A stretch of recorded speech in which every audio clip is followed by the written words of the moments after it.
from that point on, things just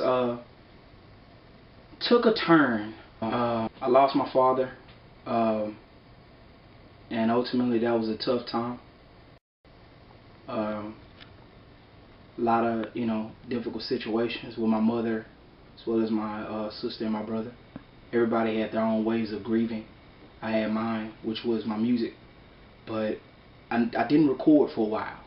I stopped for a long time because that was a big blow after I lost my father, and a lot of struggles were happening, and I also was maintaining a relationship with my wife now. She was my girlfriend at that point, but it was tough, and God really helped me get through that situation, as well as my wife and all my friends and family. That was tough for me.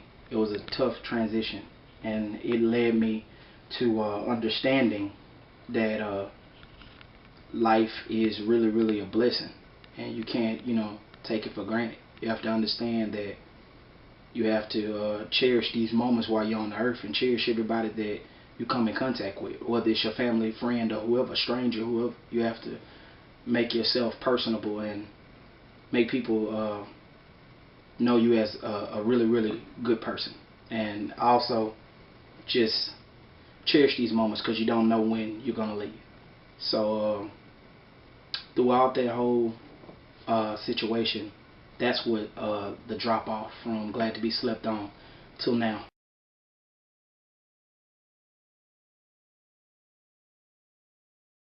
I was like, but Dad didn't want me to be sad. He wanted me to keep pushing. He wanted me to keep rhyming, like doing what he told me. Son, you've got it. I performed for my dad once in my life, and that was the biggest moment of my life, other than my brother giving me approval. So ultimately, man, that was huge. And for him to say, man, you got to man up, I thought to myself, okay, wow, I got to. Man, no, I'm not gonna give up. I'm Troof. Like, you know what I'm saying? Like, I really talk to myself. Like, I'm Troof, man. And from that point on, like, I literally started going crazy. I was like, man, well, I gotta find this beat. I gotta find this. I gotta find this. I gotta find this. And I started writing again. I started hearing like, oh, like, you know what I'm saying? I started getting that vibe. Like, man, I still got it. Like, I thought I lost it. I really did. I was like, I can't write music no more. I just don't got it no more. After that, I said, you have to get that inspiration that made you the artist that you were. And that's when I wrote Pop Said Man Up. And when Pop Said Man Up, when I wrote that, I got a confidence about myself, and it woke me back up. And once I had that epiphany, it was done. I started going to words again. I started going and kicked Pop Said Man Up. People went crazy in there. Kicked it at that church today. People went crazy in there. It's like, man, I still got it. You know what I'm saying? I was like, and to this day, I'm stoked now, because it's like, I'm back. Troof is back. You know what I'm saying? Like, I'm back. I'm not just sitting around anymore and mourning. It's a celebration. My dad is gone, but the inspiration's still there. So it's on. I'm back.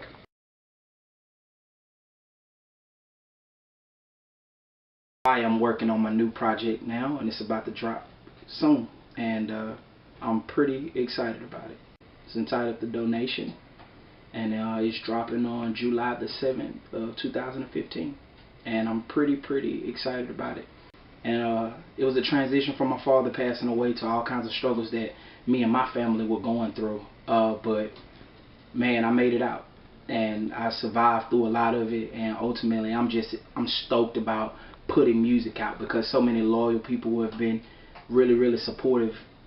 I'm just so thankful for them, and they've been waiting for me to come out with something, and I'm just excited to give it out now, man. I'm just beyond excited. So that's where The Donation comes into play. Why is it called The Donation? The reason it's called The Donation is because a lot of people, they tend to look at me in the context of, well, Ryan, he already has it all. Well, that's not true. That's not true at all. I'm working a 9-to-5 grinding, trying to make sure that me, my wife, and any future kids that we have inside of this union are good to go. I'm trying to make my family, as well as my mother and brother and sister and, you know, their family. I'm trying to make sure we all good. So I'm grinding right now. I don't have it all. So the reason I call this project the donation is because basically me working this 9 to 5, everything that I do, it goes towards making sure that my family is okay, bills, etc. That goes in the process of life in general. That's what it goes towards, any money that I get. So I try to squeeze, you know, pennies here and there to get my music going, to pay for music, something dealing with me. Because ultimately when you become a man, you realize, hey man, what's more important, taking care of your family or going on a dream that's not paying the bills right now? But ultimately, my 9 to 5 job doesn't allow me to take care of my family as well as do the music and do the dream that I always wanted to do. So the reason it's called the donation, because every penny that I get for this project when I start to sell it is going to go towards me furthering my music. Every penny is going to go towards it.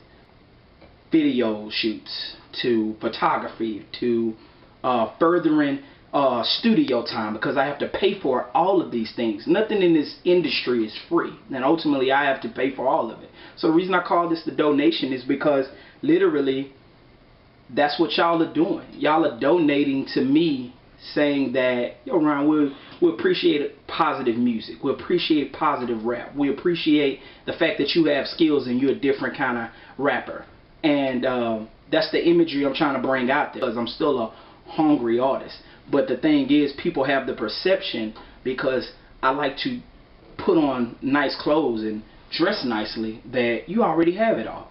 No, I don't. Honestly, I'm grinding. I'm trying to make things happen out of nothing. I don't have everything. I want to have my family having everything. That's the perception of why I'm coming out with this project and why it's called the donation.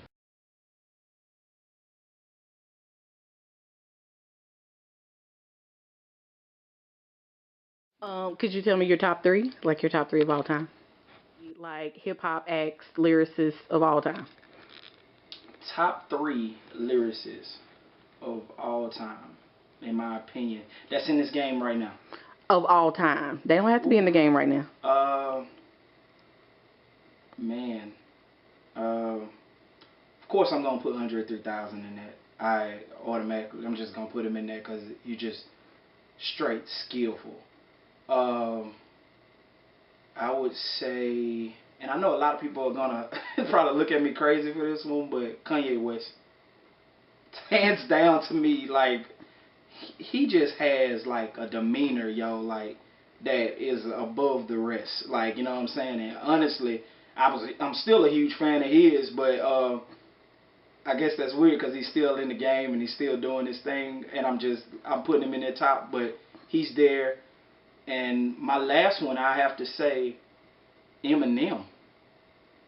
Like, hands down, man. I haven't heard anybody that's spitting on the level capability of that kid. Like, I haven't, you know, and it strives me to be a better artist, because these artists, I know, even though they're not buzzing, some of them, like they used to buzz when, you know, we were first listening to them, they still are the greats. It's a lot of artists who out right now that's booming and got their flow right. And I'm not saying that they won't come eventually in the game to be in that, but these are artists that I feel like they left a legacy. Even though some of them are still relevant to this point, they left a legacy where it's gonna go it's gonna go the distance. People gonna remember that lyricism. So me, I'm trying to give that image. I'm trying to give that vibe. I'm trying to leave a legacy. A lot of cats are on, like, right now. Like, I'm a starving artist. Like, my job right now is to get my people out of the hood and into better lifestyles. I've struggled long enough. What I'm trying to do right now is grind for my family as well as my wife. I'm trying to do bigger things than I've ever done. I've struggled enough, like, throughout my childhood. I don't want to see those days no more. So I'm passionate about my music. I'm hungry about it, and I want to get my name out there so it can be on the level of these guys, where people will want to mention me and say, yo, Troof in my top 3. I want that day to come. You know what I'm saying? And people don't even have to second guess about it. So that's my top 3.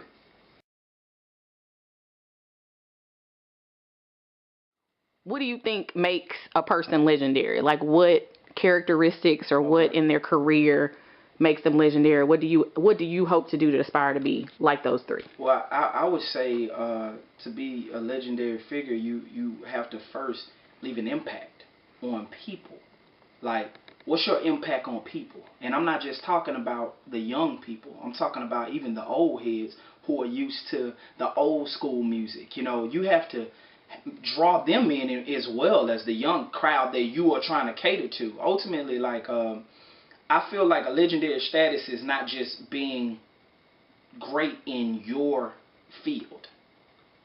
Each one of those artists are great in one field, true enough, but they're great in all kinds of fields, like from fashion to having their own businesses, working up and getting labels and putting other artists on who are starving, trying to get on. They're helping other people who are, you know, starving, wanting to get that opportunity to be a heard artist, like a known artist, trying to get their music out there, and they're helping them out. They're putting on other people. My thing is, you can't just have one facet. You have to have all facets of the game. I'm talking about marketability. You have to really, really, like, just have everything all together. Business savvy. Like, you have to have that oomph about yourself. And most importantly to me is the positivity factor. Now, true enough, a lot of those people have done a lot of things to make you think to yourself, what in the world are they doing? But ultimately, in ways you can look at all of their careers and you can think about the struggles that they went to and the reason why they were so hungry to get to the point that they are now, where they can be called legendary by up-and-coming MCs like myself. You have to have that starving mentality and leave a positive impact to let another kid know who's going through the same situation that you might be going through. Let them know, hey man, you can make it out of this. I was in the hood. I was around drugs. I was around guns. I was around all of this. But I didn't let it convey me or bring me towards like what was going on in my surroundings. You don't have to be your surroundings. That's what makes you legendary to me. When you don't let the outcome of what's going on around you affect what your goal is. If you want to reach the top, and you want to make sure that your name rings in everybody, you have to touch everybody. But the way that you do that is your positivity and your outlook on the music and your outreach to everybody that you come in contact with. Like, everybody that you come in contact with, I feel like that's a legendary status to the point where if I talk to you and and we only talk for a few seconds or so, you have the vibe that, man, that's a really, really cool dude. And if everybody in the world thinks, hey man, you're such a cool dude, to me that'll be real cool. That'll be something that everybody, like, I would appreciate, like leaving a lasting impact. That Ryan was like a really, really cool dude. Like, he tried his best to tell his story and make kids everywhere who went through the same situations, or tell the situations that people might be going through at that moment, and, you know, bring them into reality and tell the story about how, hey man, I made it out and I went through a lot. I done lost a lot of people in my life, and ultimately I prevailed. God had helped me through a lot, and I have friends, I have family, I have people that support my music. They don't know how much that means to me, like, that they are supporting my music, because my music is my muse. That's what I do when I'm feeling sad. That's what I do when I'm feeling happy. All emotions go through my music. So everybody that's helpful, man, like, honestly, I couldn't do it without their support. To me, that's legendary. That's legendary. You have to leave a positive impact on the world. And if you leave that positivity,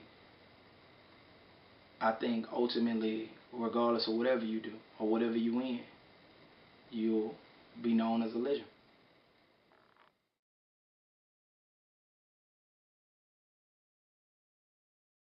Where the name, like, you were the kid Troof, Okay. and now it's Troof. Talk about where the name came from and the transition to drop the kid. Okay. Well, first off, a lot of people might not know this, but I started off with the name R. Jermaine the Troof, and that was my first initial, the letter R, Jermaine, which is my middle name, and the Troof just always sounded like an impactful, like, name. The Troof, it just always was. But I spelled it Truth. And growing up, I saw a lot of artists who use that word a lot, or a lot of people that would name that, like spelled Truth. So I ended up transitioning it into changing it to Troof, as in Troof. And the reason I did that is because I wanted to make it different. I literally made this myself. The reason I spell it Troof is because I spell it like proof. Because I'm going to prove why I call myself the truth. That was the whole reasoning behind the Truth. The kid came because at the time I was just a kid. I was a young man, so I was a child. So I was a kid coming up. So, and the kid was a popular thing. People always want to say Kid Cudi, kid this, kid. So I was just like, hey, it sounds good, the Kid Truth. So that's what I did. That's where I got that from. So I ended up taking it off because I'm a grown man now. I'm a man. I've matured, and I've gotten married as of recently, and a lot of things are just transitioning in my life to manhood. So ultimately, I had to drop the kid because I'm no longer a kid. I'm a man now. That's where I get it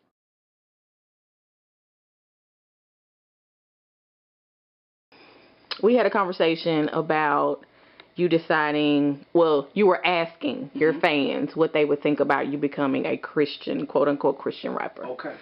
Tell me why you decided to put that out to the public and what the result of it was. Well, the reason that I put that on Facebook, I actually put it up just to see what the response would be, because I got rebaptized. I recommitted my life to Christ. I went through a lot of different things, but ultimately, that was one of my proudest moments, getting rebaptized and giving my life to Christ and letting them know that, letting God know that I'm appreciative of being here on this earth when so many other people have passed away. But I put it out there to see what my fans would think, just to see, will people still want to rock with you if you call yourself a Christian artist? And I think that was what it was. And the funny thing is that so many people were with it. I had no idea that so many people would be with that. They were so excited. It was like a new avenue, and people were so stoked about it.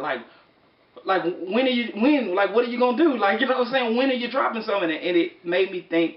And a friend of mine, Christy Woodard, she told me something that was really profound. She said that in your music, you're already technically a Christian rapper.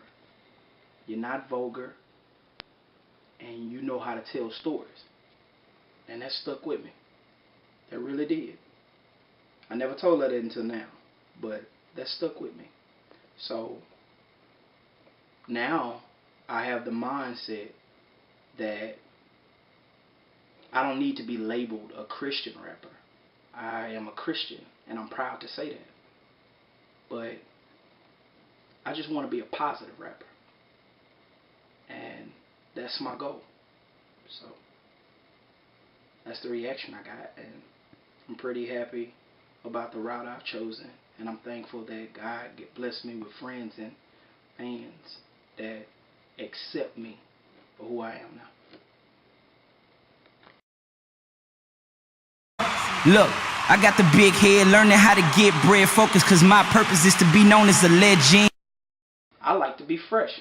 That was one of my things as a kid. I like to have new shoes. I like to do certain things. I ended up getting a job when I was 14 years old, and basically buying whatever I possibly could buy, because we couldn't afford, my mom couldn't afford a lot of things, but she made sure we had food on the table, which, that put that fire in me to want to do better and get her out of the neighborhood that we were in.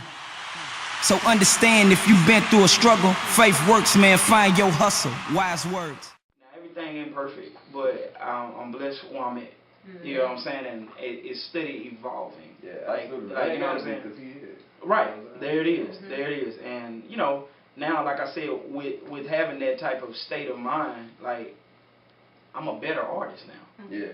Anything I drop now is kind of like, I do it, you know, without any effort. Because it's just fun to me now. Yeah. And God got me in this moment that I'm like, I'm thinking positive.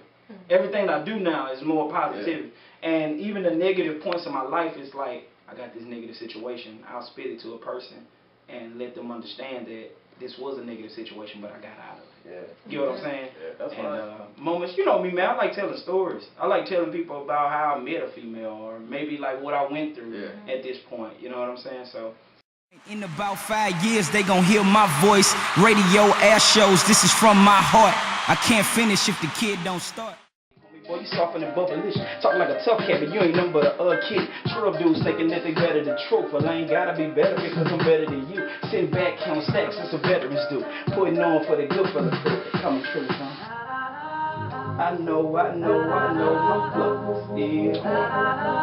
You know, I spit the real. Alladale, what I rep, yo. I'm feeling myself.